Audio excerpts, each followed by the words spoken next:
Well, hello everybody. It is Tuesday night and we are live here on the Dr. Boz channel.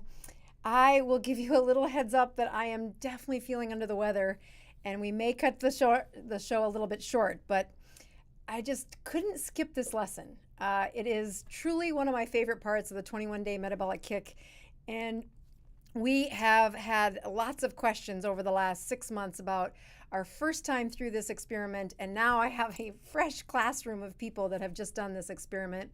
And it leads to probably the most important reason that I would push people to sit in this classroom for 3 weeks is to learn the lesson you're going to learn tonight. But I hope I can transmit it from what happens in this classroom to what happens out there on YouTube, because it is probably the best kept secret in the metabolic world. And we are going to use a couple of students from the 21-day class here today to give you the lesson on why is this insulin-resistant patient responding so well to this challenge, and why is the guy that's got a higher, stronger metabolism not getting the results. And we're going to unpack that tonight to the best of my ability as I start out with a few traditions that are here on the show. One is to check my numbers. And tonight I will not be taking any supplements because, well, we are in the midst of a true challenge in our classroom, and I like to, well, do as I say and say as I do is to example that being in a fast is really good for people and is possible at all stages. And when I've got folks in the classroom that say, I can't possibly fast for 72 hours, I like to join them. So I've been fasting. I've had a really clean fast since Sunday. I am working to get to tomorrow. And especially with the infection that, or whatever landed in my face over the last 2 days, I am telling you, I can't wait to go to bed tonight. We're going to start with some ketones here, checking my ketones, and then checking my glucose, sharing those numbers, and then getting right into the lesson. Boy, I sure like to see all the folks in the chat tonight. I have a few folks that saw me this afternoon and said, you're looking better than you did this afternoon. And I want to say thank you to that, because, yeah, ketones 3.7, glucose 56.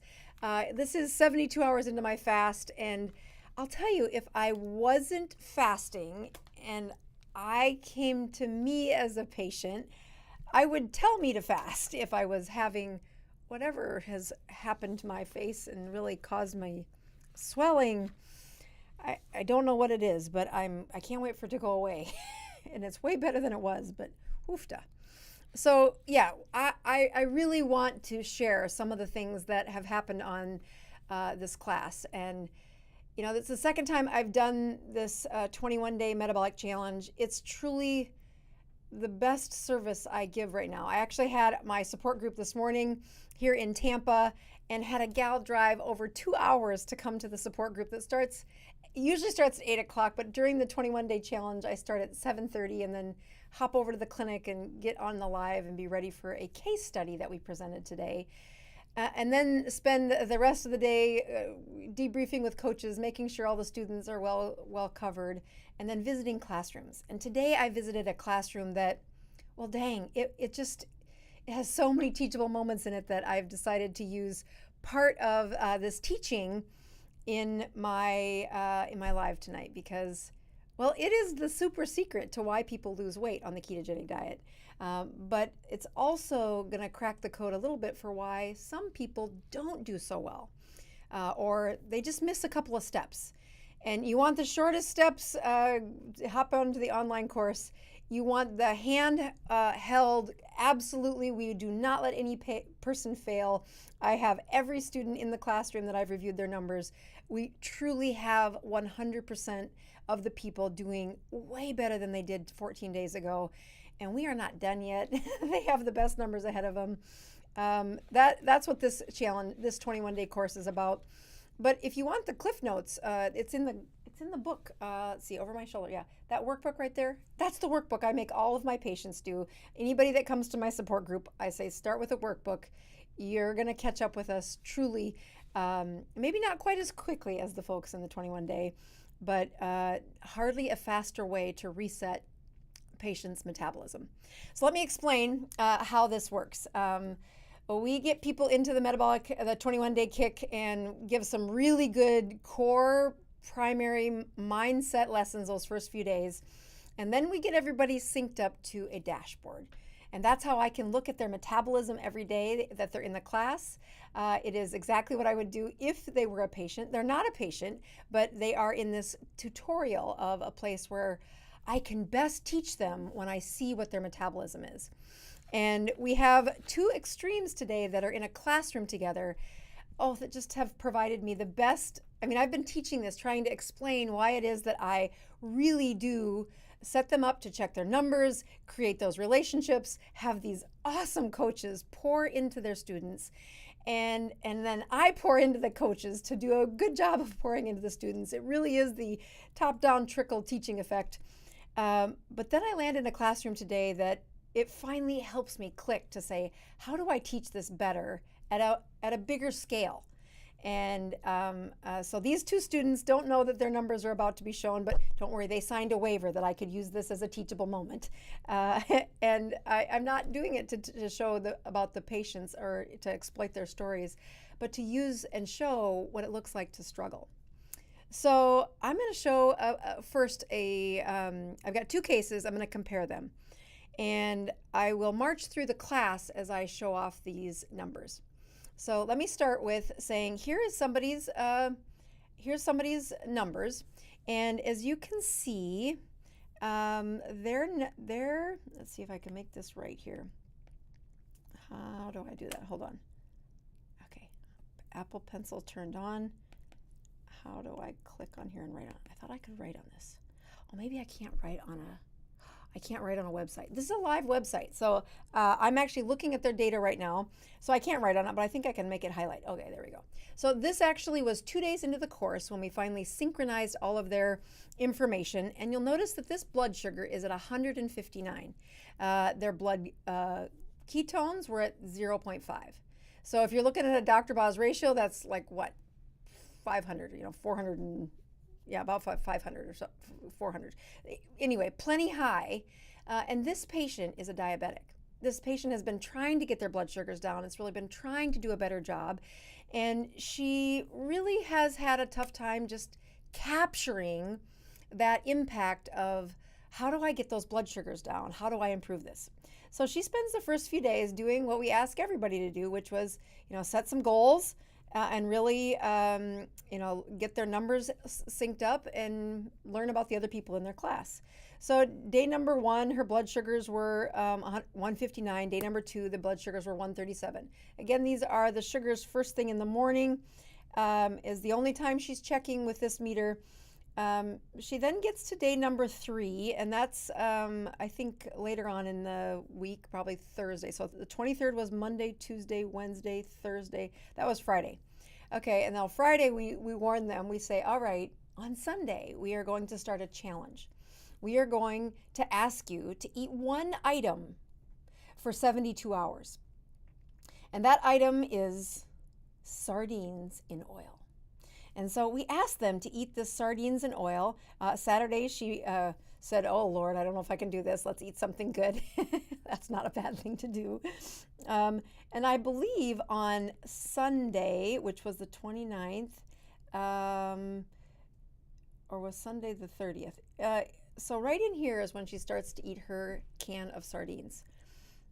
And when you look at her metabolism, she has really struggled in the past to get her ketones to go higher and her glucose to go lower.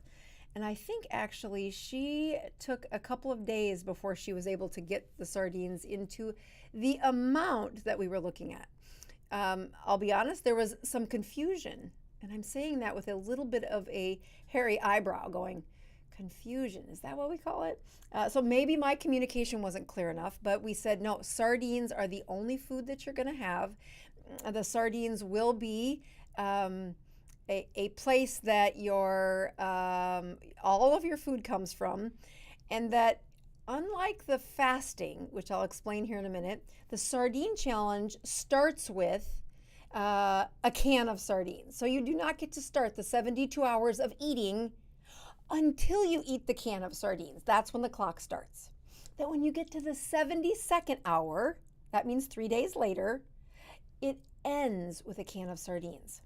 So I want you to watch that she was really struggling. She couldn't get the ketones up, and her glucose, well, it had been high enough to stop her body from producing a ketone. And she really hadn't seen them bounce off the floor for a while, despite being pretty good at keto. And now she said, all right, I'm going to do this. And I think somewhere on that Sunday, she ate her first can. But you can already see that her ketones, well, they're not on the floor anymore. They're 0.9. And for a diabetic who had an average blood sugars 6 months ago in the over 200 range, to have a morning glucose of 126 and her ketones of 0.9, well, if that was the best she did, it would still be a win. But here's what happens the next day. She's able to eat a couple of cans of sardines, and she sees the ketones now above 1. The first time she's seen them above 1 in a long time. She eats a couple of cans of sardines that day. The first, I believe, was a Tuesday, and the second was Wednesday, and that's when she finished eating her can of sardines. And so now she's had 72 hours. In fact, she might have had her final can on this day. But what is next is how I really get to show off that this plan, especially for somebody who's insulin resistant, shoots their ketones up higher than they've ever seen it before. So there's a couple of things happening in this patient. Not only was she able to get, look at that blood sugar, down to 112. Again, first time she's seen that down to 112 in probably months. But that ketone is also now way off the floor. So a couple of things are happening in this gal that as she is eating that can of sardines over and over and over again, not eating any carbs because there are no carbs in sardines.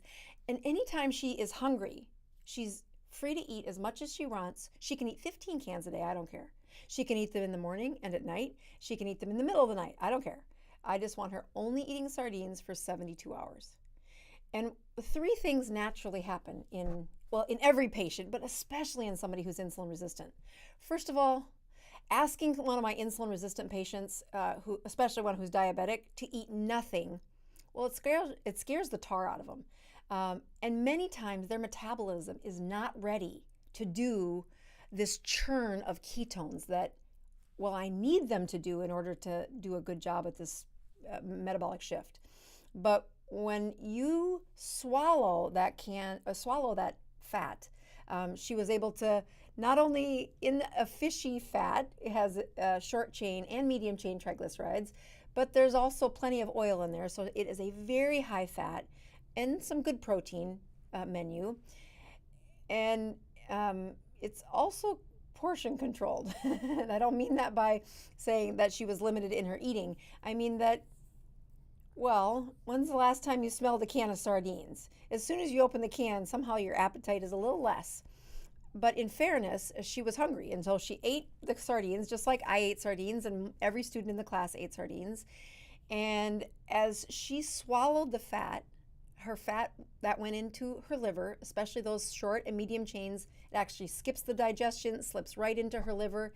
And because there are no carbohydrates coming in her mouth, and well, the carbohydrates in storage are kind of locked in many ways in insulin-resistant patients. They have to lower the insulin to release some more sugar. So you'll notice on those first 3 days, just in being in class, she improved that her intake of carbohydrates was better.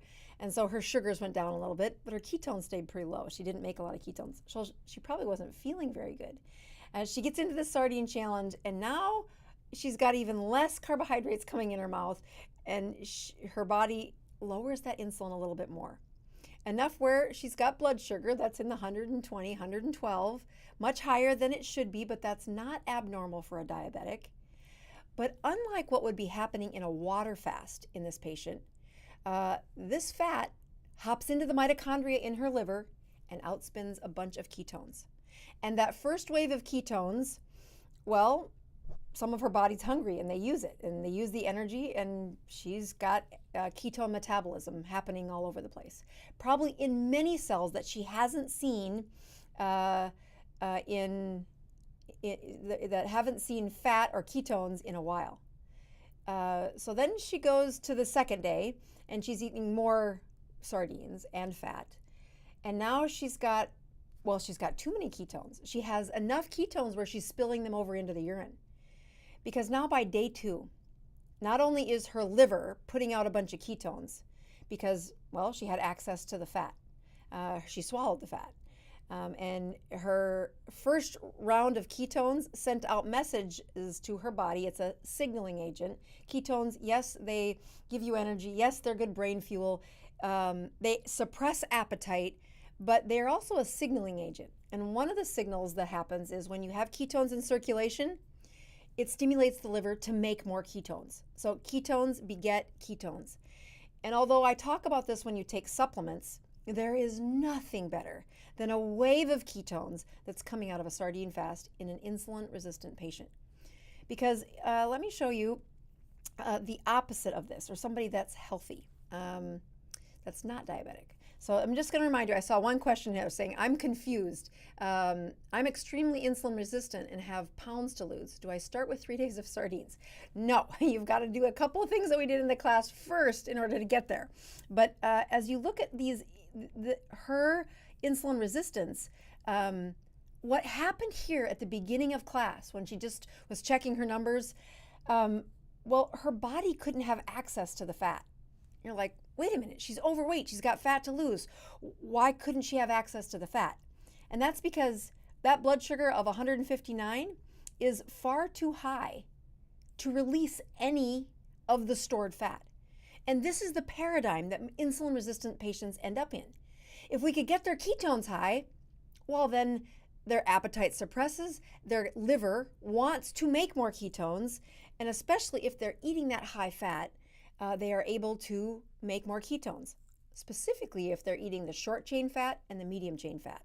So in that sardine challenge, not only was she able to put out that first wave of ketones, but the first wave of ketones led to the second wave of ketones, and that's what started to happen here. So again, this is that first can of sardines where she finally has the ketones off the floor. Maybe it's the second can of sardines. And by the second or third day of that sardine challenge, she's now making pretty good predictable ketones. And this is what happened after she stopped the sardine challenge.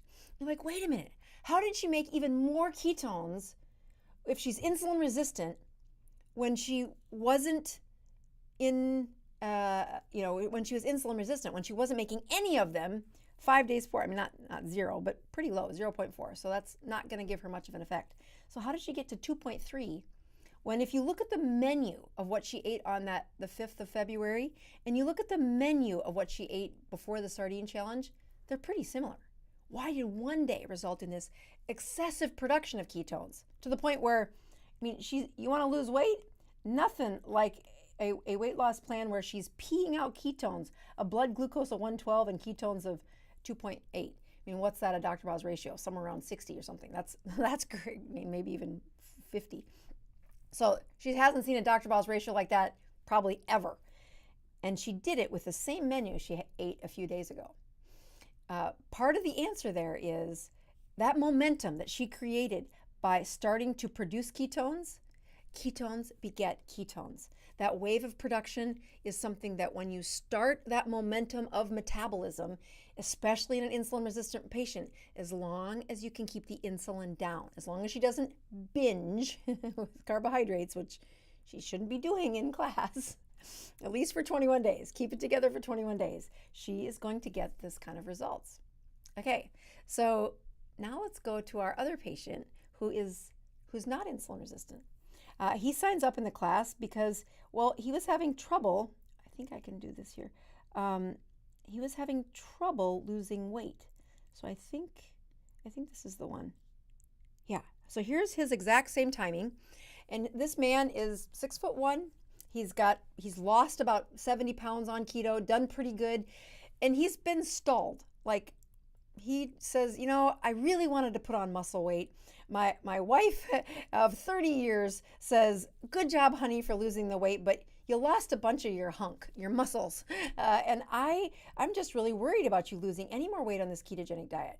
So he joins the class to say, all right, doc, teach me how to build muscle on this ketogenic diet. And I said, well, what have you heard me teach about before? It's like, well, you tell me that you got to have ketones in circulation in order to protect the muscle from not being broken down. Well, he starts the class. Again, this is when we synchronized his, and maybe I pushed that wrong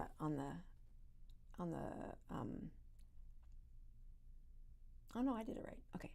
So he starts class on the 23rd, but on the 25th he synchronized his numbers. Ooh, let me grab those. So his ketones, or his glucose is 84, and his ketones are, well, they're even worse than the diabetics. They're low. They're 0.2. But again, he's metabolically healthy. He's pretty, I mean, not super lean, but he's lost most of the weight that he wants to lose, and he just can't figure out how to crack the code on what's going on with his body. So he comes in, the next day he checks numbers, and he goes a few days without checking numbers, which happens sometimes. These humans do things that I would say, no, I want you to check numbers. But then on the sardine challenge, he's checking numbers. So the morning he gets up, his blood sugar is 92. That should have been the first day that he ate sardines. But for sure he was eating sardines by the 31st, which was the Monday. And on the 2nd, well, he did have better ketones. But look at the ketone production in this patient relative to the overweight diabetic that I just showed you a minute ago. His ketone production, well, it just made it to 1. So that's a Dr. Boz ratio of 96, because 96 divided by 1. Even I can do that math on live television. And then the next day, his ketones kind of petered out a little bit, down to 0.7, but his glucose is okay. But, all the way along, his glucose was pretty okay. So, well, why in the world did his body not do what that other gal's did? And the answer is, well, this guy's healthier. He's not as insulin resistant. So he's putting that fat in, he's putting his metabolism in, and although it is going to prime his body, this sardine challenge did prime his body for better ketones because, well, they're off the floor. Because here's where they were at the beginning. He gets to a 0.5, we finally have a 1, and then a couple days later we still have a 1. And then he breaks his fast, and and by fast I mean he ate something besides sardines, and his glucose went to 78 and his ketones went to 0.5. You're like, huh, okay. So he didn't have nearly the response of that metabolic challenge, that metabolic just flood of ketones in his system as compared to the diabetic, the insulin resistant one who, I mean, again, she's been trying just as hard as anybody else, but she couldn't get those ketones to do what they were supposed to do either. She couldn't get that blood sugar down. And by golly, when she ate sardines for 3 days, as she swallowed the fat, it was probably the only fat she had access to, as opposed to this guy who is much more insulin responsive. His weight's gone. He's at a stable weight. He really wants to bulk up and have that muscle mass back, but that's an equation we're going to help him with. And in the process, in his classroom, his numbers don't get nearly as flexed as the diabetic, but they're responsive. So within a day of eating, he's back down to what I would say his normal baseline here of his blood sugar of 78 and ketones of 0.5. So pretty close to what they were at the beginning. Like he had this little bit of improvement from the sardine challenge, and then it was kind of over. But let me show you now what happens to his metabolism. Let's see, I think you have it here. Yeah, his metabolism when he did a water fast. So all right, so here's how the story progresses. This is the same patient, and you'll see that, yep, these were his numbers at the beginning, and then he skipped a few days, and then he did his sardine challenge, and he had this little huppity hiccup here. And then he gets to the last couple of days. And that last couple of days is a water fast only. And so here's his water fast. I don't have a glucose for that one, but ketones are up off the floor, 0.6. And then yesterday, he's been fasting, no food, at least for, so yesterday was Monday, and that was done in the morning. So he was probably only 24 hours, not even 24 hours, probably only 12, 15 hours into his fast. So a better response than he was having at his morning numbers here, because I expect he ate somewhere mid-afternoon on Sunday, and Sunday was the 5th. Yesterday was the 6th. Today is the 7th. And today he has his best numbers ever. He's now 36 hours into his fast, and his ketones are 1.1, his glucose is 78, and I can't wait to see what his numbers are tomorrow because, well, he's pretty competitive. He's one of the ENTJs in the group, and I can smell my own kind. His personality is very strong and driven and authoritative, and he's like, no, I can make it through a 72-hour fast, no problem. And that is, I can't wait to see what his numbers are tomorrow because his water-only fast now has done things to his system. Mainly, it rapidly opened up the fat cells in his body that had the resource that he needed, which is ketones. His body found them, recruited them, and used them. And it did it better than he did on that sardine challenge. Why? The answer is his body has been using and distributing the energy from fat on and off for the better part of however long it took him to lose this 80 pounds. His body was already jump-started, was already working. When I go back to the diabetic, we're going to go back one more time in hopes that I can drive this home. Oopsie, I got to go here. There we go. That's what I want. We're going to change that date range a little so you can see what happened to her diabetic, her story. So yes, we start on the first day of class was the 23rd. We're going to take it up to today, which is the 7th. And now we're going to go look at her numbers. Again, this is live, so I don't know if she's checked numbers again. Oh, look at that. So here's where she started in the class. Remember this? 159 glucose, ketones of 0.4. She gets into the sardine challenge, and now her ketones are purring. She's got the production of ketones because she has access to fat, okay? And unfortunately, with a ketogenic or with an insulin-resistant patient, they can start following a menu of a ketogenic diet, but if they don't first correct the access to fat, and at the beginning of a ketogenic diet, the most important part of an insulin-resistant patient is to consume enough fat to do this, to start metabolism, to start that motor of ketones burning. And here comes the next one, and here she does. And now she gets this really good surge of just life after the sardine challenge. That's awesome. And whatever she's eating, it's enough to satisfy her. And she's got better blood sugars than she has had in months, the whole time now. This is, again, a type 2 diabetic, high blood sugars, averaging over 200 6 months ago, and wanted to fine tune, how do I get to the next level in my class? So here comes her fast.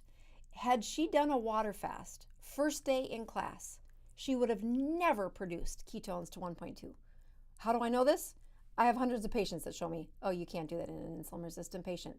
Their access to fat is so locked under insulin that you have to lower it so much before you finally start to open the fat cells found all throughout her body. She's got plenty of fat that we could have given, but it is locked away because of how hard insulin pushed that into storage, pushed the fat into storage, and it is not going to let it out until those cells start listening to insulin again. And that includes time. So as she lowered this blood sugar, she's now got that blood sugar down from 160 to down to 118, and we're 2.5 weeks into our metabolic challenge. And we've only got 4 days left of our class together. But what we gave her was this steady reduction in that blood sugar. And what was happening is, well, her insulin was lowering. Now, it wasn't lowering in the place where we've studied this in insulin-resistant patients. They lower their blood sugar, they lower their blood sugar, and then they wait, and they wait, and they wait, and they wait, and they wait, and they wait. I mean, 2.5 weeks I've seen them before they get the ketones out of this level if they're just waiting for insulin. And the truth is, it's probably because they eat. They're so stinking hungry that they finally eat, and then that pushes the insulin right back up again. That pushes their sugars up, and their insulin goes up, and then there's such a memory in their insulin-resistant cells that they do not get to this beautiful phase of, oh my gosh, she finally feels good. She finally has ketones in her brain enough to say, oh, this is what the ketogenic diet feels like. And now she is in a water fast only, something she's never been, I don't think she'd ever done before, or if she's done it, it's been a while, and got not only blood ketones down to up to 1.9, a really solid production of ketones, but she has a glucose, almost one of the best numbers she's had. So again, I can't wait for her numbers to come in tomorrow morning too, as I'll look at her in class, also be able to say how much metabolism is improved for her. That won't just end at the end of class. She has this motor purring, if you would. She has the recruitment of not only putting ketones in circulation, but spitting them out of the mitochondria in her liver, to the point where she's held a steady state of ketone production for now a week, almost 9 days now, 9 days. It's like you take the little spin of a top and you pull the zing, and they start to spin, and they start to have this momentum of good metabolism. And once you get it going, it lasts far longer than class does. The other things that she's been super excited to share is how much she's improved, because she knows I'm looking at her numbers. That she's like, well, I just can't hide it anymore.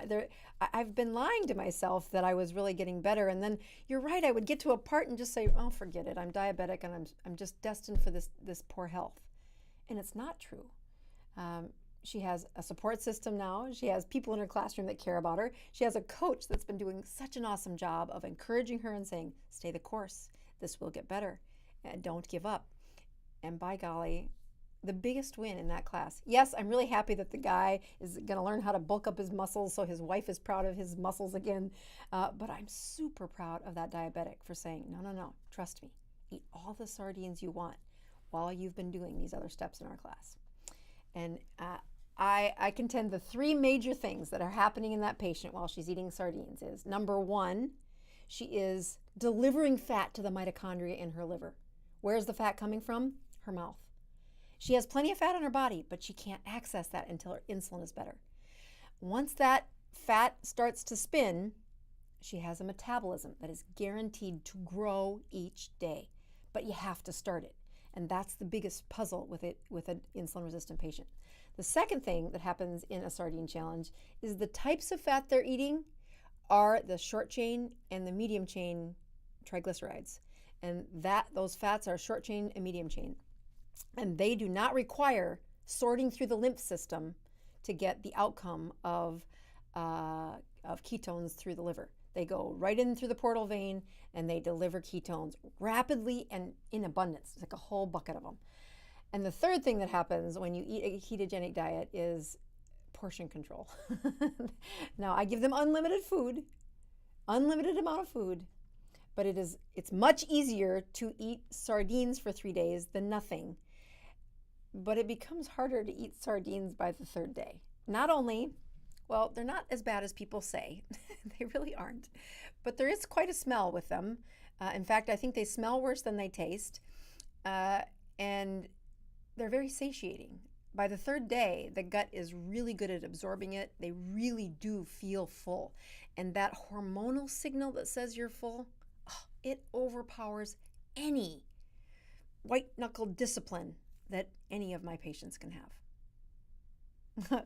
All right, so that brings me to the place where your questions are going to tell me if I did a good job or if I lost my audience. So let me see here in just a second. Before I hop over to those questions, I want to do one thing because I like meeting you guys. Circle with video. Why is that not doing what I want to do? Hold on. Don't give up on me here. Let's go to here. Oh, I must have turned it off.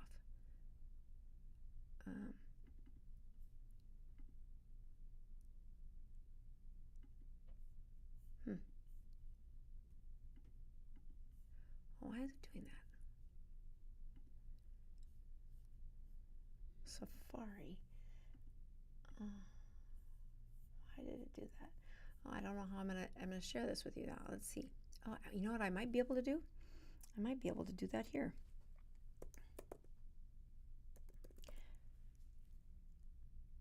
Oh, no, I gotta go to the web. Oh, I know what I need to do. Just hang on 1 second. Don't give up on me here. All right, so I get to have a live conversation in There we go. I get to have a live conversation with my friend, Robin, in 2 days. We're not sure if we're doing it on Instagram or YouTube, but I want to tell you that I am working so hard at trying to condense my message for KetoCon into the 40 minutes that are required that you get on stage and give a good lecture. So I'm continuing to work on that. If you want to come meet me or join some of the folks that are going to be my coaches, I think we're going to have a few coaches come to KetoCon with me. Please join me in Austin. The price is right. Add the Dr. Boz code DRBOZ if you want a little discount. But unlike the other places that I go, which I go to some kind of nerdy places where they do lots of advanced science. One of them is Metabolic Health Summit.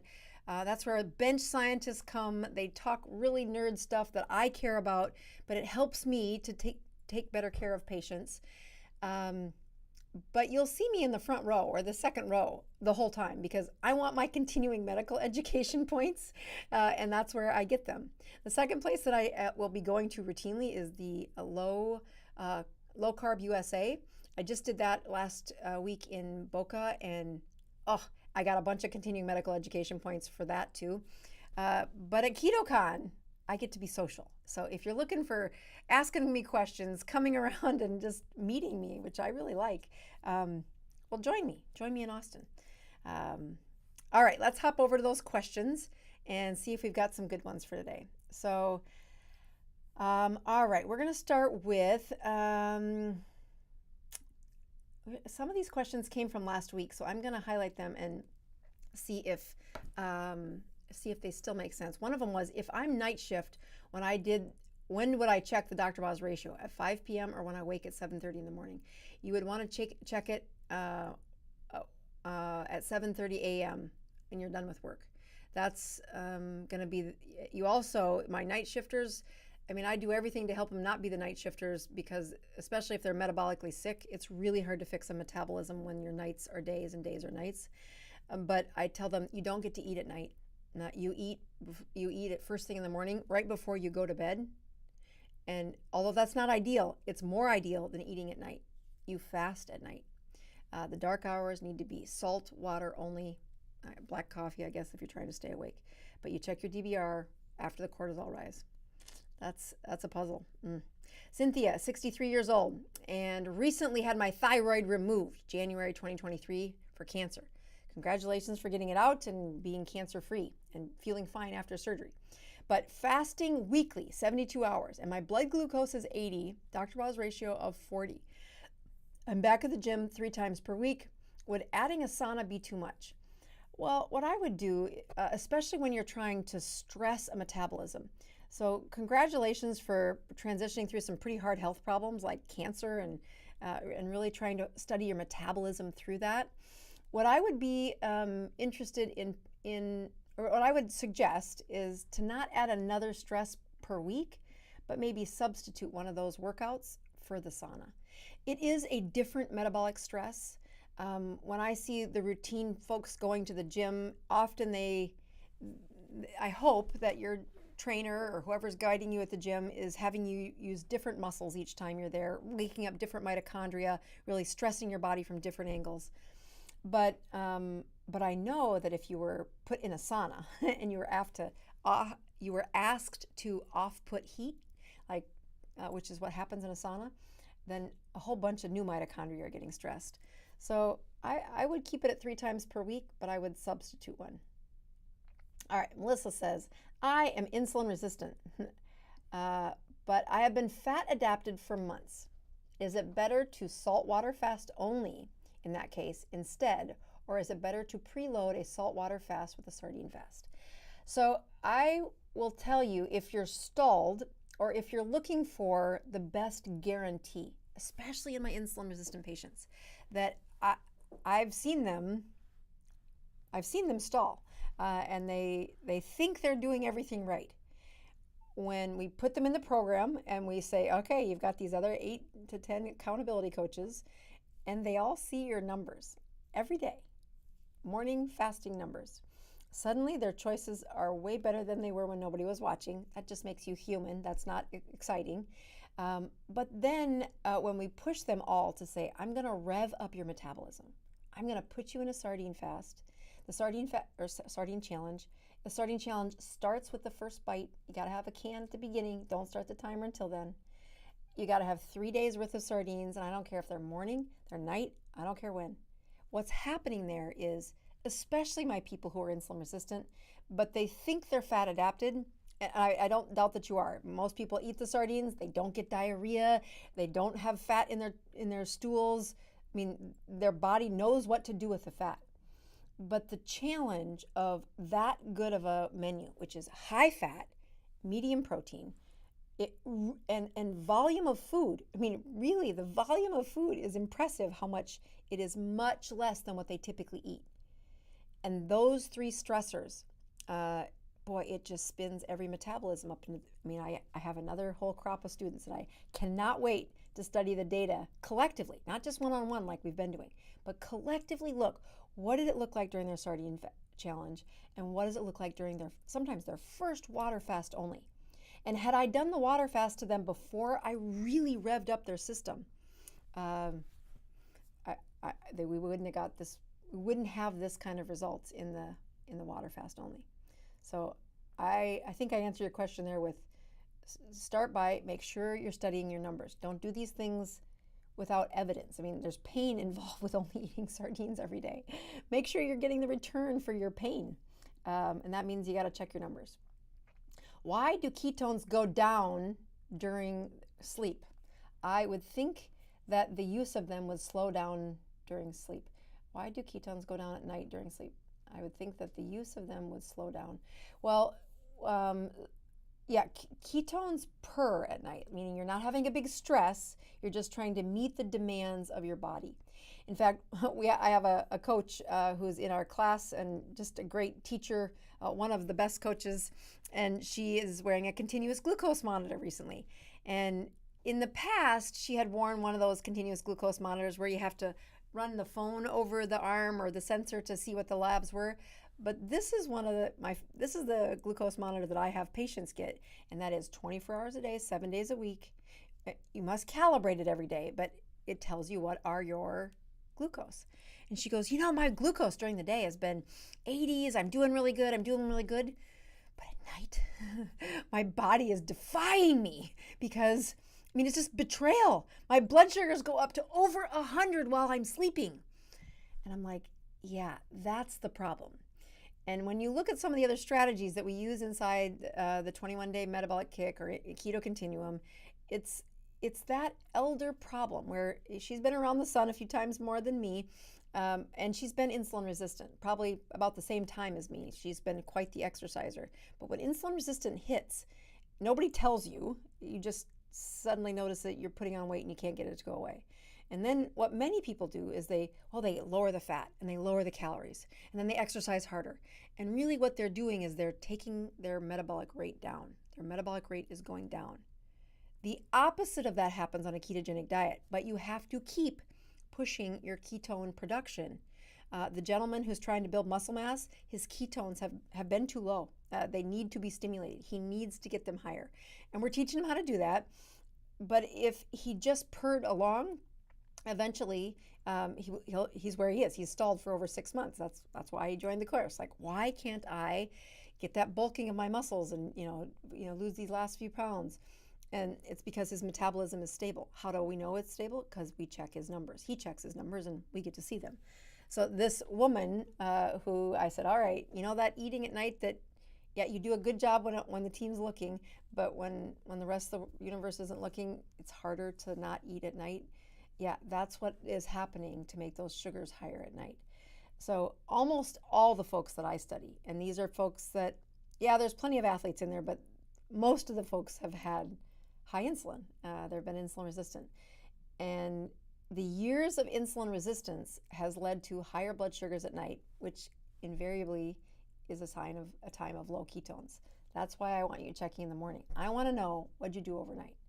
And then as you burp out a bunch of cortisol to wake you up in the morning and there comes a wave of glucose, I want to know how well did you keep the blood sugar, get the blood sugar back down, and were you able to keep ketones in circulation, or did they wash away with that wave of cortisol, that morning cortisol?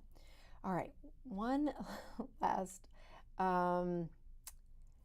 Oh, what? Oh, actually, the counterculture is the one that I saw the question come in as I was as I was doing the show. So I'm going to read your question, and we'll call that the last one, because I definitely I'm in my 72-hour fast too.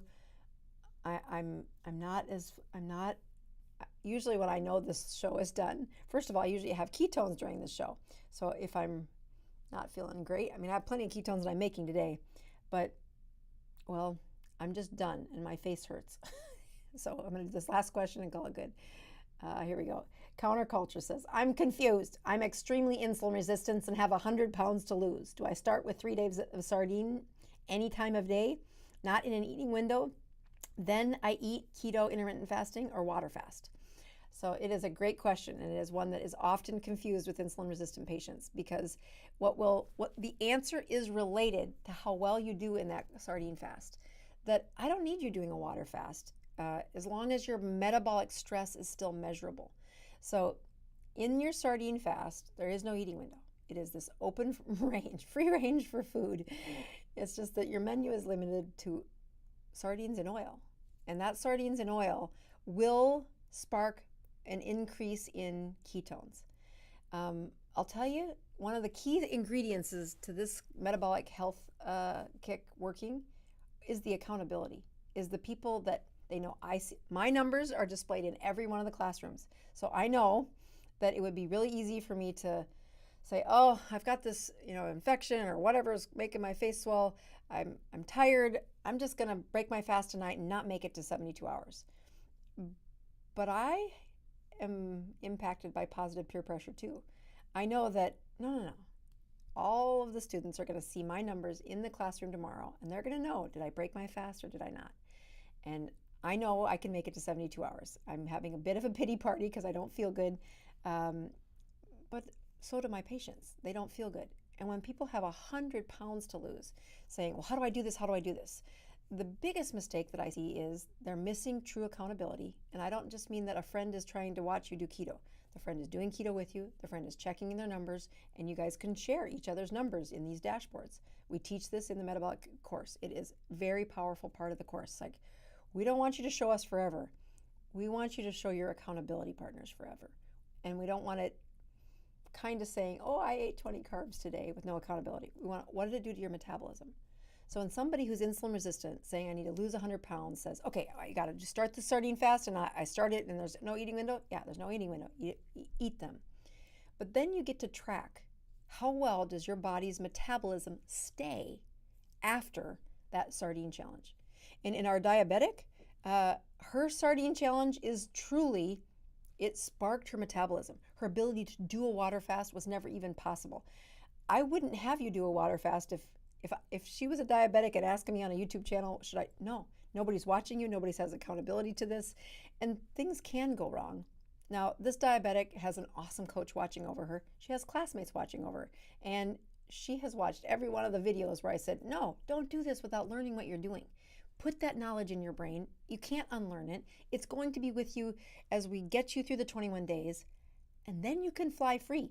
You don't need me once you learn this.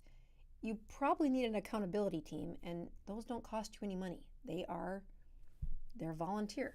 And I think those are the ones that last the best and really do spark people into that type of metabolism that doesn't just last a week and then they gain it all back.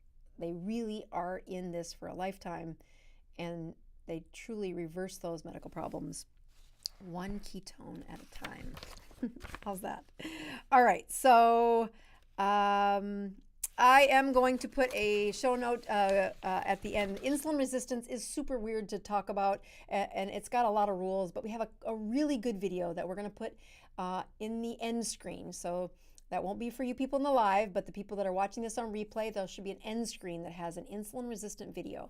YouTube loves it when you click on those because my lives get circulated more if people click on the end screens. So I do want to say one more hi. I see John Ford out there, and just want to say your fatty tail is still one of my lessons in this course, and I just can't thank you enough for sharing I think you used mackerel in yours, but I used your spreadsheet. I tell your story, and it truly helps people to see how well you did and now how they copy how well you did.